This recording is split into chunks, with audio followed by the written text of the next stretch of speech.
kembali di Musik Jiwa, masih bersama Dokter Gamal Albin Said. Ini masih muda, udah dipanggil dokter dan banyak sekali prestasinya pemirsa. Tadi kita sebelum break sudah ada bocoran sedikit tentang His Royal Highness Prince of Wales Young Sustainability Entrepreneur tahun 2014. Ini gimana bisa kepilih, dokter? Ya pertolongan Allah ya, Allahu latifu bi ibadihi ya. Tuhan itu kan maha lembut kepada hamba-hambanya ya. Sebenarnya saya mengembangkan sebuah program sederhana, jadi sebuah klinik asuransi sampah ya, asuransi mikro yang menggunakan sampah sebagai pembiayaan. Jadi mungkin hikmah atau ibrah yang bisa saya bagikan dan saya rasakan ya, itu yang kita lakukan bisa saja kecil dan sederhana kan, tapi Allah itu berwenang membesarkan kita dari keikhlasan yang kita lakukan.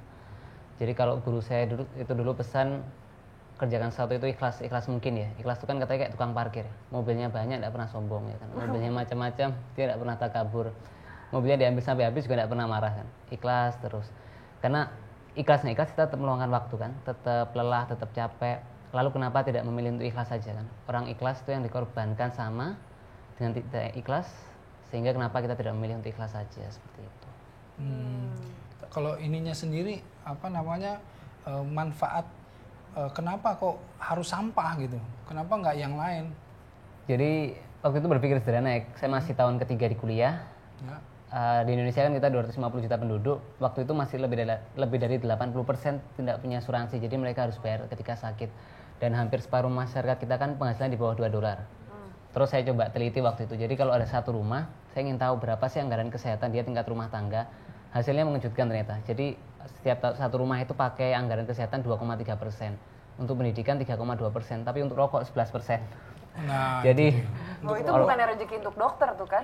Iya. Merokok banyak rezeki untuk dokter. Iya, itu kan menunjukkan bahwasanya kesadaran soal kesehatan itu kurang ya. Jadi bahkan orang tua lebih memilih untuk mengurangi kebutuhan dasar anaknya dibandingkan untuk mengurangi anggaran dia untuk rokok. Sehingga saya berpikir untuk bagaimana membuat sebuah sistem keuangan yang memungkinkan setiap orang dari tingkat rumah tangga untuk meningkatkan investasi di bidang kesehatan. Jadi yang biasanya dia anggaran kesehatan satu rumah setiap bulan 20 sampai 30 ribu, saya ingin buat program yang bisa menaikkan 2 kali lipat, misal jadi 50 ribu, 60 ribu, seperti itu. Dengan cara? Asuransi sampah. Jadi saya berpikir apa yang dimiliki orang setiap hari di setiap rumahnya ya. Saya berpikir sampah, sehingga sederhana sekali masyarakat semua bisa ikut program ini. Mereka cukup menyerahkan sampah secara rutin dan ketika mereka sakit nanti perusahaan kami cover pengeluaran kesehatannya, seperti itu. Dan itu dilihat oleh Prince Charles dan masuk. Ya, jadi dari kerajaan Inggris memang mencari anak muda di bawah 30 tahun ya. Jadi Ustadz agaknya nggak bisa ikut. Masih bisa. Kang Erik masih 29,5 kan? Secara mental. Bukan, saya nggak bisa ikut karena 23. Oh, masih jauh banget. Masih terlalu di bawah. Tapi intinya gini loh. Gimana Ustadz? Sampahnya kemudian diapain sama dokter? Ya diolah, jadi kita terima sampah yang dia punya economical value atau bisa diproses sehingga punya economical value. Jadi sampahnya disortir juga berarti kan? Iya, jadi sampah-sampah seperti apa? Jujur saya tidak hafal semua ya, karena kalau saya pelajari kan saya lupa dosis obat sama penyakit nanti. Jadi ada anggota di tim saya memang tugaskan untuk bagaimana mengolah sampah itu ya. Jadi sebenarnya program ini sederhana, cuman kekuatannya bisa mengubah sesuatu yang tidak berguna menjadi sesuatu yang sangat berguna ya. Jadi sampah itu kan selama ini tidak berguna kan. Beda dengan kesehatan. Bukan karena saya dokter saya bilang kesehatan penting. Kesehatan tuh beda dengan misal pendidikan ya. Kita bisa batalkan, kita bisa tunda. Tapi kalau kesehatan itu kan dia unpredictable time and cost.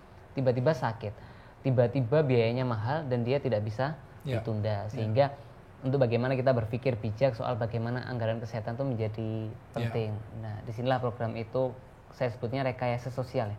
Jadi mengubah persepsi dan habits masyarakat dalam waktu singkat. Gitu. Seperti itu. Ini manajemen dan kesehatan digabung jadi satu nih ya. Ada lagi penghargaan yang lain. Apa tuh? Kebetulan pada saat itu kita di panggung yang sama, tapi saya nggak dapat penghargaan. Saya bukan orang yang mendapat penghargaan. Ini yang mendapat penghargaannya di salah satu tokoh ini ya tokoh perubahan ini di salah satu inilah media. Dia mendapatkan juga tokoh perubahan. Bisa diceritain nggak? Ya, setiap apapun terjadi dalam hidup saya kan saya mengawali dengan sebuah pertanyaan ya, apa yang Allah inginkan di balik ini semua kan.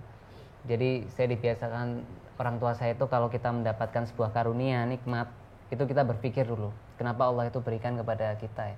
Kalau kita lihat penghargaan-penghargaannya mungkin yang paling penting kan hikmah di balik itu semua ya. kalau Ibnul Qayyim al-Jauziyah kan bilang cara terbaik bersyukur itu adalah menggunakan nikmat itu sesuai dengan ridho pemberinya. Sepertinya. Jadi ya mudah-mudahan penghargaan itu kan bisa memberikan motivasi atau inspirasi bagi anak muda lain untuk bisa memanfaatkan waktu muda ini secepat mungkin ya. Karena kan tidak terasa saya tiba-tiba sudah usia 25 tahun. Ustadz juga nggak terasa tiba-tiba 23 tahun ya. Iya, waduh betul. Seperti itulah kehidupan katanya kan, berlalu begitu cepat ya.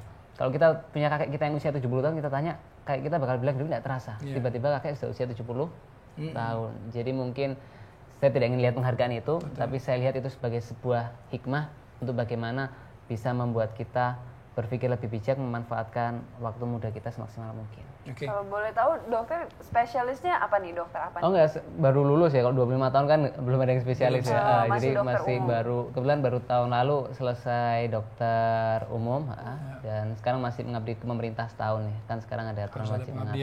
Iya. Kalau nanti kalau mau lebih spesifik apa? Mohon doanya yang ingin jadi bedah saraf ya, karena kan dokter bedah saraf di Indonesia itu masih sedikit ya, kurang lebih 200-250, sehingga masih banyak kota yang dia belum ada dokter bedah sarafnya. Kalau misal Allah nanti meridhoi, saya ingin belajar di jurusan itu ya, mengambil spesialisasi bedah saraf, jadi ya mungkin bisa memberikan manfaat lebih harapannya. Dok, ada rekan-rekan nggak atau kolega yang buka cabang lah? Ini kan kalau misalnya biaya yang diganti dengan sampah itu kan hanya di Malang ya, di mana? Oh iya, awal mula kita buat di Malang. Di Malang. Sekarang udah ada di mana? Jakarta, Bandung misalnya? Iya, alhamdulillah ya. Jadi berkat bantuan dari Ustadz juga kan, doanya juga, dan mungkin bantuan teman-teman media dan pemerintah, perusahaan kami dimudahkan untuk melakukan replikasi ya. Jadi alhamdulillah kami sudah mulai mereplikasi di Bandung, Depok, ini juga insya Allah di Medan dan Balikpapan. Ya. Jadi harapannya supaya bisa lebih banyak yang merasakan manisnya program ini kan. Iya. Ini coveragenya kalau dari awal mulainya tahun berapa? Awal 2010 itu mulai ide ini dicoba dan dikembangkan, tapi mulai bisa kita replikasi dan korporasikan tahun 2013. Gitu. Kalau nge-cover orangnya ada ininya nggak? Ada catatannya nggak? Iya, jadi kita sederhana sekali kan ya, fokusnya memang ke pelayanan kesehatan primer, jadi di klinik. Biasanya masyarakat itu bisa menggunakan fasilitas kesehatan primer, belum yang sekunder tersier. Di support sama pemerintah?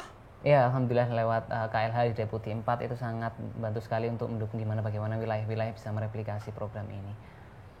Oh, Ya, alhamdulillah. jadi mungkin hikmahnya itu kalau kita punya ide itu jangan dikerjakan seorang diri ya. Kan saya sering bilang ke staf-staf saya di perusahaan butuh dua hal untuk merealisasikan ide ya. Pertama gairah dan kebersamaan. Ya. Jadi gairah itu kan kelihatan dari bagaimana cara kita bicara, berjalan, menatap. Kita bisa menikmati apa yang kita kerjakan ya. Makanya kalau Bill Gates itu kan bilang orang yang punya tujuan hidup dia lupa dengan makan paginya katanya. Karena begitu bangun tidur dikejar cita-citanya sampai tiba-tiba siang dia baru ingat dia lapar belum makan pagi. Jadi orang yang punya tujuan hidup kurus biasanya Ustaz. Karena sering lupa makan. Berarti saya nggak punya tujuan hidup nih. Terus yang kedua itu yang paling penting yang hikmahnya ya kebersamaan. Ya. Jadi dosen saya di Inggris itu pernah bilang satu modal usaha yang orang sering lupakan itu adalah kemampuan memobilisasi orang dalam jumlah banyak. Jadi kalau misal kita tidak punya modal kapital ya, tapi kita punya modal sosial dan leadership yang kuat, itu bisa menjadi salah satu akselerator yang cepat dalam aktivitas kebaikan yang kita lakukan. Oke, berarti tadi dokter pertama bicara permasalahan ikhlas. Jadi pertama harus ikhlas kedepanin nih. Kemudian yang kedua permasalahan tujuan hidupnya. Kemudian yang ketiga kemampuan untuk berjamaahnya tadi. Betul Ustaz. Ya kan? Tadi udah 3 sampai sini. Nah, ini yang setiap hari kemudian untuk memotivasi dokter untuk melakukan terus proyek-proyeknya ini. Landasannya ini atau apa lagi kira-kira? Iya, jadi benar utama ikhlas itu tentunya menjadi pegangan kita kan. Terus yang berikutnya kita juga harus punya visi yang jelas ya. Jadi saya sering contohkan bedanya siput sama F1. Untuk menempuh 400 meter, siput itu butuh waktu 37 jam. Tapi F1 itu kan hanya 9 detik ya. Jadi kita mungkin punya cita-cita kan, tapi pertanyaannya seberapa cepat kita mencapainya. Jadi di usia muda itu, tentukan apa yang mau kita capai, lalu kerahkan semua sumber daya untuk mencapainya dalam tempo singkatnya. Seperti itu. Tapi jangan terburu-buru juga. Oh iya, betul. Sabar juga penting kan. Karena ini jadi prinsip juga saya tulis di buku saya. kesabaran itu adalah nafas yang menentukan lama tidaknya sebuah kebaikan itu bertahan. Ya, Oke, ini kalau ngomongin cita-cita pasti masih banyak dong cita-cita Ya. lainnya, nggak stop di asuransi sampah ini aja kan? Insya Allah. Ada beberapa lagi pasti nanti kita akan bahas ya, tapi kita harus jeda dulu sejenak. Mirsa jangan kemana-mana, tetap di Musik Jiwa.